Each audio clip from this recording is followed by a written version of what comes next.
Hello dear students.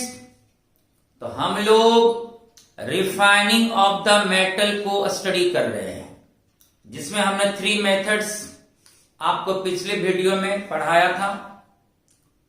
First liquation, दूसरा fractional distillation और third method हमने आपको बताया था बच्चों जॉन रिफाइनिंग का। आज हम लोग बच्चों नेक्स्ट मेथड को स्टडी करेंगे, जो मेरा फोर्थ होगा बच्चों। फोर्थ मेथड होगा इलेक्ट्रोलाइटिक रिफाइनिंग, या सिंपली आप इसको बोल सकते हैं इलेक्ट्रो रिफाइनिंग, इलेक्ट्रोलाइटिक रिफाइनिंग या इलेक्ट्रो रिफाइनिंग। इसमें क्या होगा बच्चों, इलेक्ट्रिसिटी को हम लोग पास करेंगे, और जब इलेक्ट्रिसिटी पास होगी तो इम्प्योर मेटल कन्वर्ट होगा बच्चों प्योर मेटल में। यानी एक्सटर्नल सोर्स ऑफ बैटरी के द्वारा इलेक्ट्रिसिटी हम लोग पास कराएंगे, उसके थ्रू ऑक्सीडेशन होगा, रिडक्शन होगा, तो हमें इम्प्योर मेटल से मिलेगा बच्चों प्योर मेटल। आइए हम लोग इस फिगर को पहले समझते हैं। यह एक टैंक है बच्चों, टैंक जिसको हम लोग कहते हैं इलेक्ट्रोलाइटिक टैंक, क्योंकि इसमें इलेक्ट्रोलाइट डिजॉल्व्ड रहता है, मींस सॉल्ट डिजॉल्व्ड रहता है इस टैंक में, इसलिए इसका नाम हो गया बच्चों इलेक्ट्रोलाइटिक टैंक। इसमें क्या होता है, 2 इलेक्ट्रोड्स को हम लोग यूज करते हैं, एक एनोड और एक कैथोड यूज करते हैं। जो हमारा एनोड होगा बच्चों वो इम्प्योर मेटल का होगा, यानी इम्प्योर मेटल का हम लोग यूज करेंगे एनोड, यानी impure metal acts as anode. यानी अगर ये क्वेश्चन पूछ दिया जाए कि इलेक्ट्रो रिफाइनिंग में इम्प्योर मेटल किस इलेक्ट्रोड की तरह एक्ट करता है, तो आंसर होगा बच्चों एनोड। मैंने यहां लिखा भी देख सकते हो, इम्प्योर मेटल यहां एक्ट करेगा किसके तरह, एनोड की तरह। और जो हमारा कैथोड होगा बच्चों, तो कैथोड के ऊपर हम लोग प्योर मेटल का स्ट्रिप यूज करेंगे, यानी जो हमारा कैथोड होगा उसके ऊपर हम लोग प्योर मेटल का स्ट्रिप वहां पर चढ़ा देंगे। इसका मतलब strip of pure metal act करेगा बच्चों किसके तरह, कैथोड की तरह। तो इलेक्ट्रो रिफाइनिंग में 2 बातें याद रखनी है, इम्प्योर मेटल का काम करेगा एनोड, और स्ट्रिप ऑफ प्योर मेटल का काम करेगा कैथोड। क्लियर हो गया ये बात नहीं भूलना है। एनोड बना होगा इम्प्योर मेटल से और कैथोड बना होगा बच्चों प्योर मेटल से। क्लियर हो गया। और ये हमारा इलेक्ट्रोलाइटिक टैंक है। तो इस सॉल्यूशन में बच्चों वो सॉल्ट डिसॉल्व होना चाहिए जिस मेटल का हम रिफाइनिंग करेंगे। मतलब अगर हम कॉपर मेटल का रिफाइनिंग करेंगे तो इसमें इस सॉल्यूशन में कॉपर का ही सॉल्ट डिसॉल्व होना चाहिए। जैसे हमें रिफाइनिंग करनी है कॉपर मेटल की, यानी इम्प्योर कॉपर को कन्वर्ट करना है प्योर कॉपर में, तो इस सॉल्यूशन में डिसॉल्व होना चाहिए कॉपर मेटल का ही सॉल्ट, जैसे कॉपर सल्फेट इसमें डिसॉल्व कर देंगे। यानी जिस मेटल का हम रिफाइनिंग करेंगे उसी मेटल का इसमें सॉल्ट डिसॉल्व होना चाहिए। तो लिखेंगे electrolyte of the same metal, जो मेटल का रिफाइनिंग उसी मेटल का इसमें इलेक्ट्रोलाइट डिसॉल्व होना चाहिए। क्लियर हो गया हर कुछ। अब क्या हुआ, इन दोनों इलेक्ट्रोड्स को हमने बैटरी से क्या करी, कनेक्ट कर दी। तो अब इसको क्या मिलेगा, electricity, external source of energy हुआ मेरा बैटरी, इसके थ्रू हम इसमें इलेक्ट्रिसिटी पास कराएंगे। जैसे बच्चों इलेक्ट्रिसिटी पास होगा यहां रिएक्शन स्टार्ट हो जाएगी। याद करो वो फकरा एन ऑक्स, एनोड पे क्या होता है बच्चों, ऑक्सीडेशन, रेड कैट कैथोड पे क्या होता है बच्चों, रिडक्शन, यानी एनोड पे क्या होगा, ऑक्सीडेशन, और कैथोड पे क्या होगा, reduction. Oxidation means loss of electrons, यानी यहां इलेक्ट्रॉन का लॉस होगा, और कैथोड पर जाकर इलेक्ट्रॉन का गेन होगा। गेन ऑफ इलेक्ट्रॉन रिडक्शन कहलाता है, हाँ कि ना? हाँ, बिल्कुल करेक्ट जवाब। तो अब बच्चों क्या होगा, जैसे इलेक्ट्रिसिटी पास हुआ, ये जो हमारा एनोड है बच्चों, ये तो इम्प्योर मेटल का बना है, तो यहां पर ऑक्सीडेशन क्रिया स्टार्ट होगी। जो यहां इसमें जो इम्प्योर मेटल में जो मेटल है, ये इलेक्ट्रॉन को क्या करेगा, लॉस करेगा, और जैसे ही मेटल इलेक्ट्रॉन को लॉस करेगा, अर्थात ऑक्सीडेशन क्रिया को शो करेगा, तो इस एनोड से मेटल आयन के रूप में क्या होगा, बाहर निकलता जाएगा। यानी यहां से क्या निकलेगा बच्चों, मेटल आयन, जैसे Mn+। ये बात समझ में आई?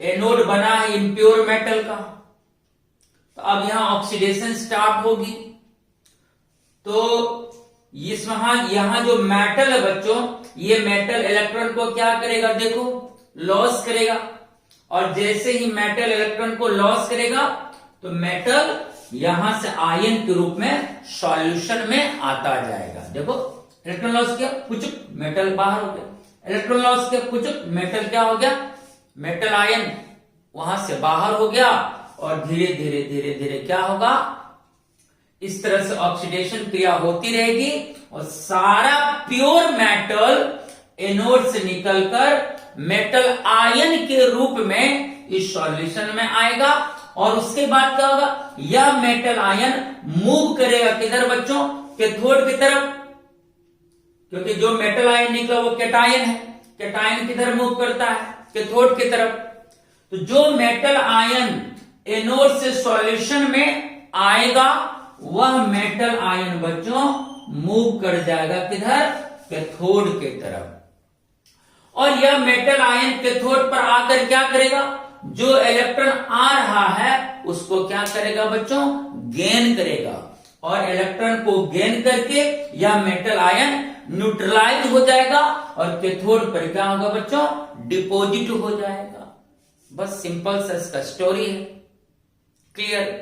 तो एनोड से मेटल आयन के रूप में कहां आएगा, सॉल्यूशन में, फिर वह मेटल आयन सॉल्यूशन से कहां जाएगा बताओ, कैथोड पर।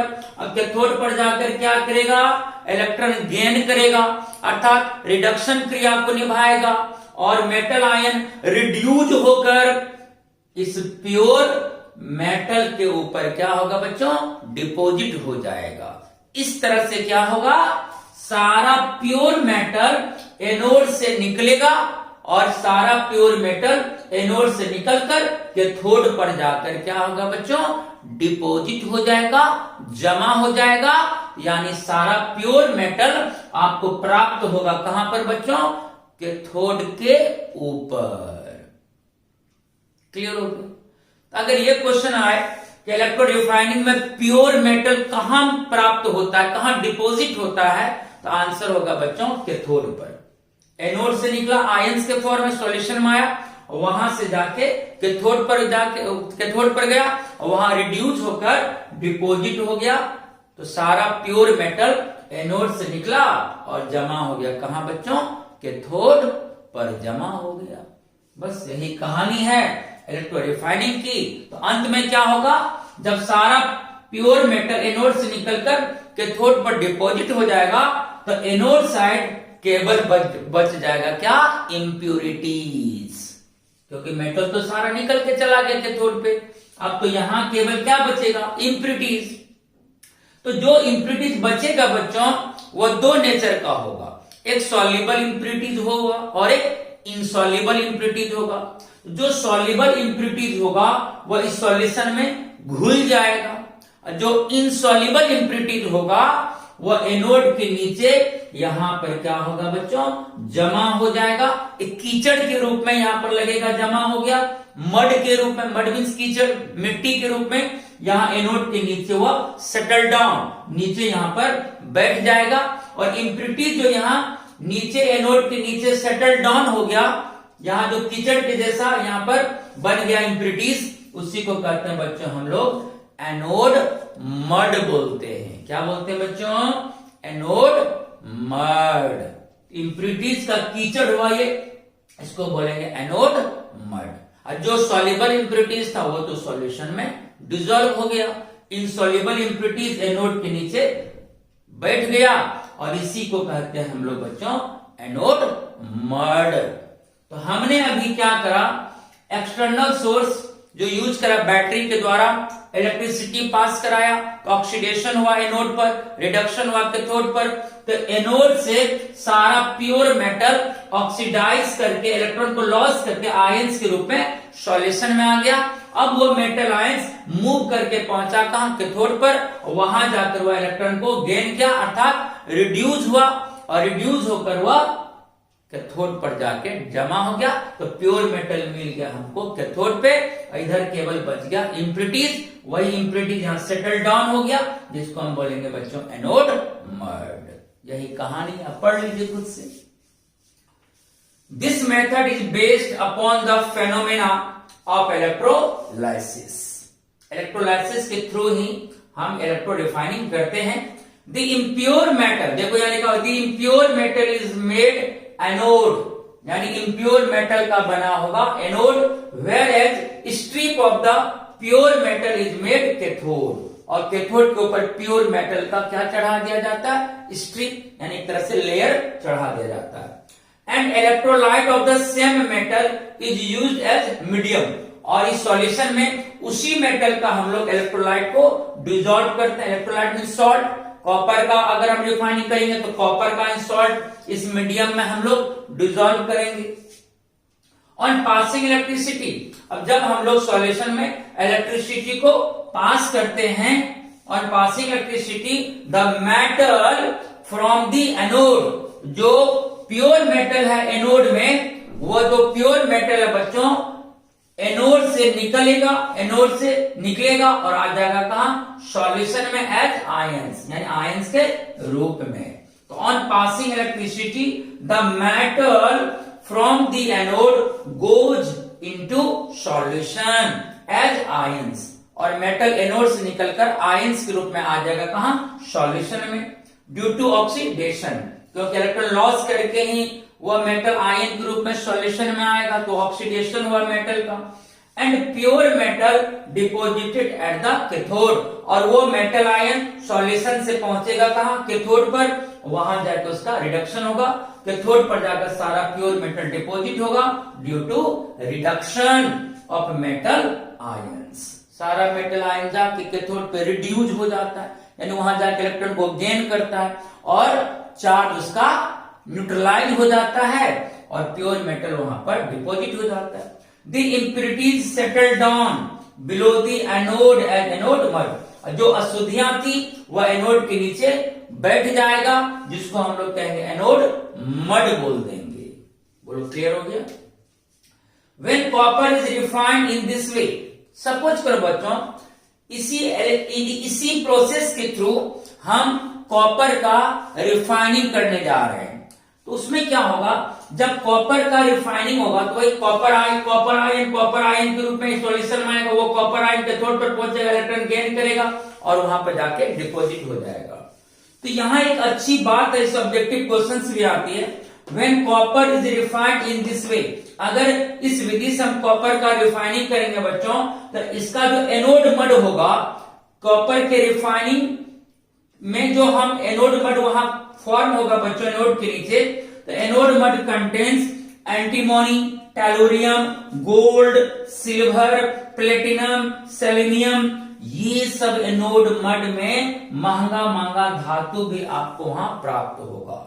यानी जब कॉपर का रिफाइनिंग किया जाता है इलेक्ट्रो रिफाइनिंग प्रोसेस से बच्चों, तो सारा कॉपर एनोड से चला जाता है कैथोड पर, और अंत में जो यहाँ इम्प्यूरिटीज बचती है बच्चों, जिसे हम लोग एनोड मड कहते हैं, इस एनोड मड में कुछ महंगी महंगी मेटल भी आपको देखने को मिलेगा, यानी gold, tellurium, silver, platinum, selenium, antimony, ये सब भी एनोड मड में पाया जाता है।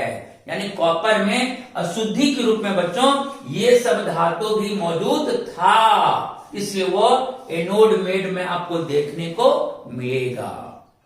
क्वेश्चन भी पूछा है कि जब कॉपर का रिफाइनिंग करते हैं तो उसका एनोड मड इनमें से किस मेटल को कंटेन करता है? अगर ऑप्शन में गोल्ड होगा बच्चों, सिल्वर होगा, सेलेनियम होगा, टेलोरियम होगा, तो वो आंसर पक्का होगा।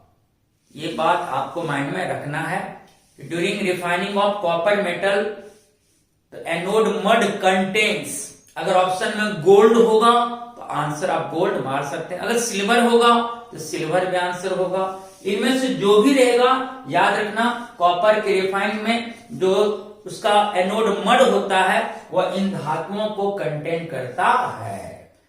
क्लियर हो गया? Some metal such as copper, nickel, aluminium are refined in this way.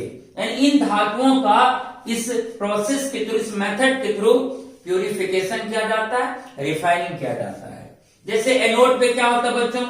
एनऑक्स, anode पे ऑक्सीडेशन होता है, राइट। जो मेटल होगा एनोड का, हम लोग इम्प्योर मेटल का एनोड बनाते हैं, तो एनोड में जो मेटल होगा वह क्या करेगा बच्चों? इलेक्ट्रॉन को लॉस करेगा और बदल जाएगा मेटल आयन में। माना कि यह मेटल एन इलेक्ट्रॉन को लॉस किया, इस पर एन पॉजिटिव चार्ज आ जाएगा, तो मेटल कन्वर्ट हो गया आयन में। जैसे मान लो मेटल के रूप में हम अगर कॉपर ले लें बच्चों, तो कॉपर क्या करेगा? ऑक्सीडेशन करेगा, 2 इलेक्ट्रॉन्स को लॉस करेगा और कॉपर कन्वर्ट हो जाएगा कॉपर आयन में।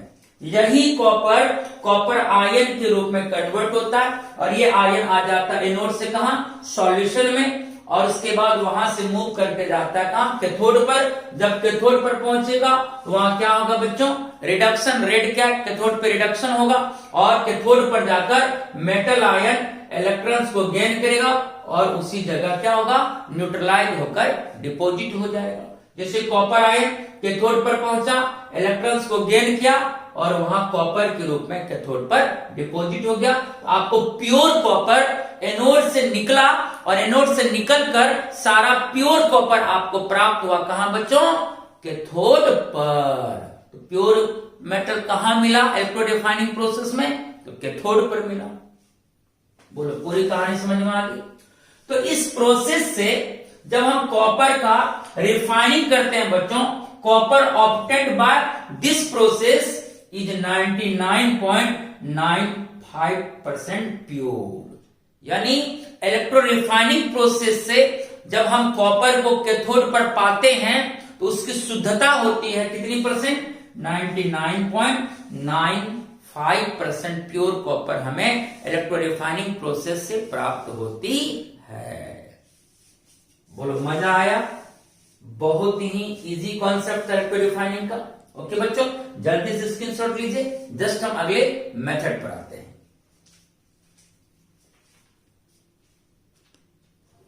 अब हम लोग बच्चों नेक्स्ट मेथड पर आते हैं, vapour phase refining. This is very very important. इससे कई बार ऑब्जेक्टिव क्वेश्चंस और शॉर्ट नोट आता है। वेपर फेज रिफाइनिंग यहां पक्का है, जो हमारा इम्प्योर मेटल होगा उसको हम हीट करके कन्वर्ट करेंगे वेपर्स में। ऐसे ही कुछ इसमें फिनोमेना होने वाली है। Vapour phase refining is illustrated by the following 2 methods. इसमें 2 मेथड्स हम लोग स्टडी करेंगे। First, Mond process. ध्यान से पढ़ना, Mond process. This method is applied for refining of nickel. यहां से क्वेश्चन पूछा जाता है बच्चों कि निकेल के रिफाइनिंग में इनमें से कौन सा मेथड यूज होता है? तो आपका आंसर होगा बच्चों मॉन्ड प्रोसेस। इसको पूरा अच्छी तरह से माइंड में रखना है कि मॉन्ड प्रोसेस के थ्रू हम लोग प्यूरिफिकेशन करते हैं, रिफाइनिंग करते हैं। किस मेटल का बच्चों? निकेल का। यानी इस प्रोसेस के थ्रू निकेल में मौजूद इंप्योरिटीज को हम लोग दूर करते हैं। तो purification of nickel by which process? तो आंसर होगा बच्चों मोल्ड प्रोसेस। ध्यान रखना है, निकेल के प्यूरिफिकेशन में मोल्ड प्रोसेस, दो तरह से क्वेश्चन आता है। मोल्ड प्रोसेस किसके लिए यूज होता है? तो आंसर होगा निकेल। या निकेल के रिफाइनिंग में कौन सा प्रोसेस यूज होता है? तो आंसर होगा बच्चों mould process. Nickel when heated, इसमें क्या होता है बच्चों? पहले इम्प्योर निकेल को, नीचे में रिएक्शन देखो, इम्प्योर निकेल को बच्चों हीट किया जाता है। कितना पर? तो 330 to 350 केल्विन पर इसको हीट किया जाता है एक रिएजेंट के साथ, जिस रिएजेंट का नाम होगा बच्चों कार्बन मोनोऑक्साइड। तो जैसे ही बच्चों हम इम्प्योर निकेल को कार्बन मोनोऑक्साइड के साथ इतना टेम्परेचर पर हीट करते हैं तो एक कॉम्प्लेक्स बनता है निकेल टेट्रा कार्बोनाइल। यहां सीओ क्या है बच्चों? Carbonyl, nickel tetra carbonyl. और ये जो कॉम्प्लेक्स बना ये होता है बच्चों कैसा? वोलाटाइल नेचर का, यानी ये वेपर कॉम्प्लेक्स बना। तो यहां क्या हुआ बच्चों? इम्प्योर निकेल था ये, जब आपने उसको इतना टेम्परेचर पर कार्बन मोनोऑक्साइड के साथ क्या किया? हीट किया, तो आपका ये कन्वर्ट हो गया एक वोलाटाइल कॉम्प्लेक्स में, अर्थात वेपर्स बन गया इस कॉम्प्लेक्स का। तो अब क्या हुआ बच्चों? जितना प्योर निकेल था वो सब आ गया इस कॉम्प्लेक्स में आ गया, जो इम्प्यूरिटीज था वो यहीं रह गया, क्योंकि निकेल ही रिएक्ट किया कार्बन मोनोऑक्साइड से। जो इम्प्यूरिटीज था इसमें बच्चों वह इससे रिएक्ट नहीं कर पाया। इसका मतलब जितना प्योर निकेल था वो कार्बन मोनोऑक्साइड से रिएक्ट कर कर कन्वर्ट हो गया किसमें बच्चों? वेपर्स में। वोलाटाइल मतलब क्या हुआ? जिसमें उड़ने की टेंडेंसी होती है। ये वेपर्स कॉम्प्लेक्स बन गया जिसका नाम है निकेल टेट्रा कार्बोनाइल। और जो इम्प्यूरिटीज था वो यहीं रह जाएगा और सारा प्योर निकेल कन्वर्ट हो गया वोलाटाइल कॉम्प्लेक्स में। अब यहां क्या करना है? अब हमको इस प्योर निकेल को कार्बन मोनोऑक्साइड से अलग करना है। तो उसके लिए क्या करना होगा? इसको टेम्परेचर देना होगा 450 to 470 केल्विन। जैसे ही इतना टेम्परेचर पर हीट करेंगे तो निकेल और कार्बन मोनोऑक्साइड क्या होगा बच्चों? सेपरेट हो जाएगा, तो आपको प्योर निकेल यहां पर मिल जाएगा। वही यहां पर लिखा हुआ है, nickel when heated with carbon monoxide, जो लिखा हुआ विथ कार्बन मोनोऑक्साइड फॉर्म्स। जब हम निकेल को कार्बन मोनोऑक्साइड के साथ क्या करेंगे? हीट करेंगे, तो क्या निर्माण होगा बच्चों? वोलाटाइल निकेल टेट्रा कार्बोनाइल का, यानी vapours of nickel tetra carbonyl का निर्माण हो जाएगा। The impurities present in the impure nickel are left behind as solid. और जो आपका इम्प्योर निकेल में अशुद्धि था, इम्प्योर था, वो यही रह जाएगा और सारा प्योर निकेल कन्वर्ट हो गया इस वेपर्स में, अर्थात निकेल टेट्रा कार्बोनाइल में। ठीक, इम्प्यूरिटीज यही और सारा प्योर निकल वेपर्स में कन्वर्ट हो गया। द वेपर व्हेन हीटेड, अब इस वेपर को क्या करना है बच्चों? हीट करना है higher temperature 450 kelvin to 470 kelvin पर।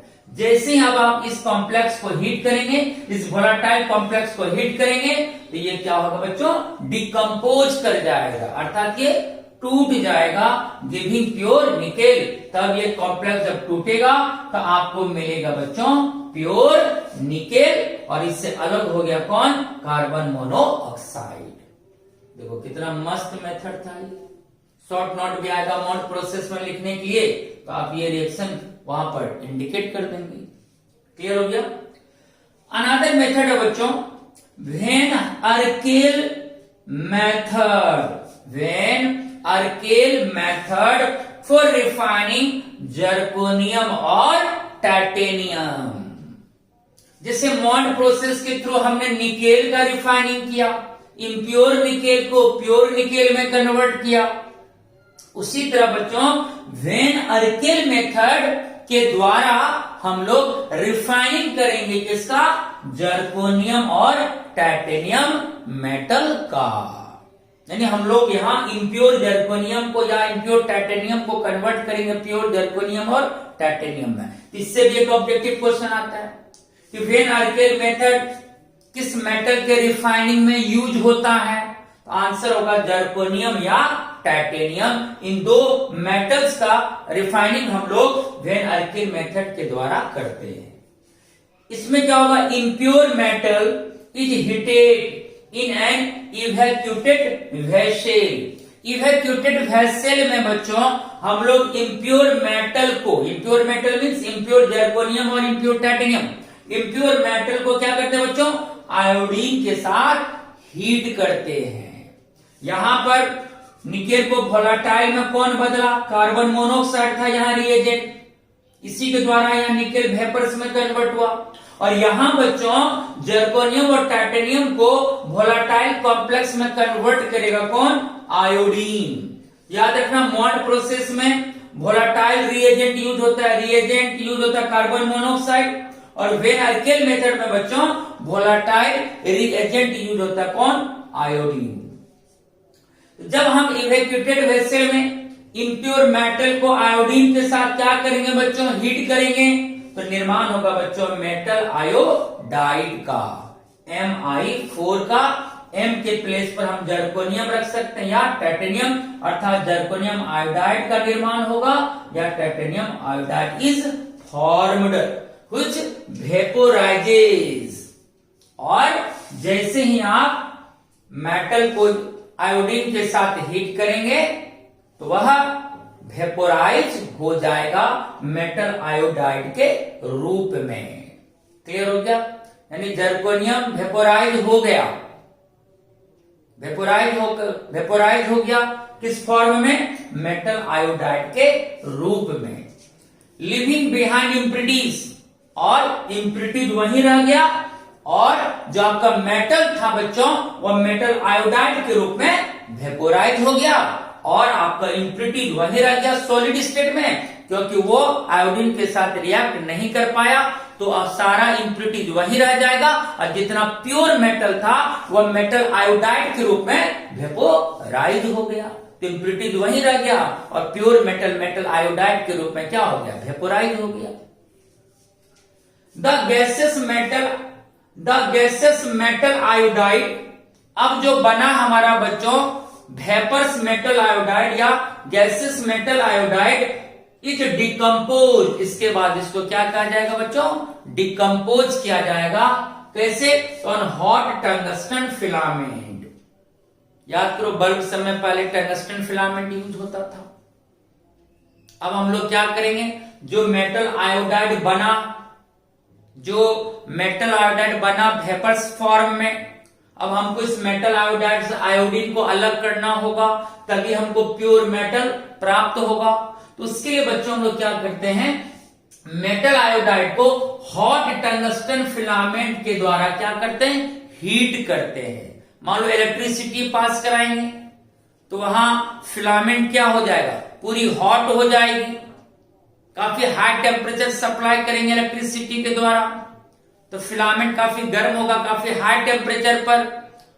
जब हाई टेम्परेचर प्राप्त होगा बच्चों हॉट फिलामेंट पर मेटल आयोडाइड को, तो मेटल आयोडाइड क्या हो जाएगा बच्चों, डिकम्पोज कर जाएगा।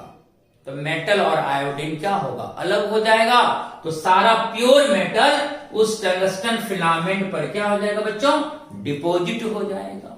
देखो, it decompose on hot tungsten filament and the pure metal is thus deposited on the filament. Reactions में सारा चीज बयां हुआ है। देखो, ये आपका इम्प्योर जर्कोनियम मेटल है, इसमें अभी अशुद्धि है, इसको आपने हीट करा किसके साथ, आयोडीन के साथ। ये क्या हुआ बच्चों, एक वेपर्स बन गया जर्कोनियम आयोडाइड का। किसका बन गया बच्चों, जर्कोनियम आयोडाइड का क्या बन गया, वेपर्स बन गया।